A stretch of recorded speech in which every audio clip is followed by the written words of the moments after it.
Des ventouses pour se soigner, la technique est ancestrale, elle avait pratiquement disparu, mais elle revient au goût du jour sous l'impulsion de grandes stars internationales. Ce sont les marques imprimées sur leur corps qui ont intrigué les photographes. Mais au-delà du phénomène médiatique, quel est l'intérêt thérapeutique? C'est ce qu'ont voulu savoir Nathalie Pellerin et Jean-Yves May. Jeux Olympiques de Rio, le nageur Michael Phelps surprend les spectateurs avec ses marques rondes sur le dos.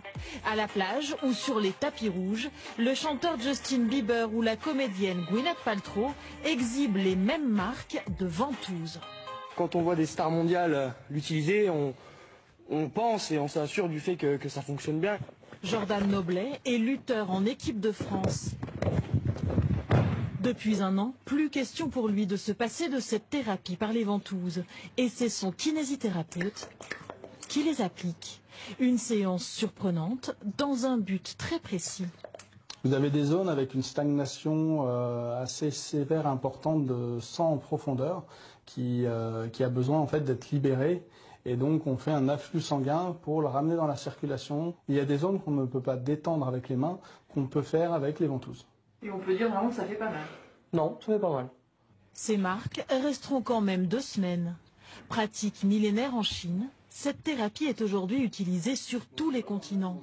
Cornes de vache ou bambou font parfois office de ventouse.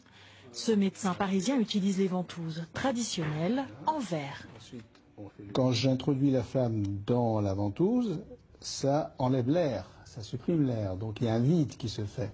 Et quand je pose ce vide sur la peau, ça provoque une aspiration. Si je peux éviter de prendre des médicaments, je le fais. Et donc c'était une méthode qui m'intéressait. Dans ce cabinet, on traite aussi les problèmes respiratoires avec les ventouses. Des gestes bien connus de nos grands-mères. Dans les années 20, la pratique était très répandue, y compris dans les hôpitaux. On l'utilisait avant les antibiotiques, c'était comme ça que l'on traitait les affections bronchiques. Au cœur de la Provence, cours sur l'utilisation de petites ventouses en esthétique.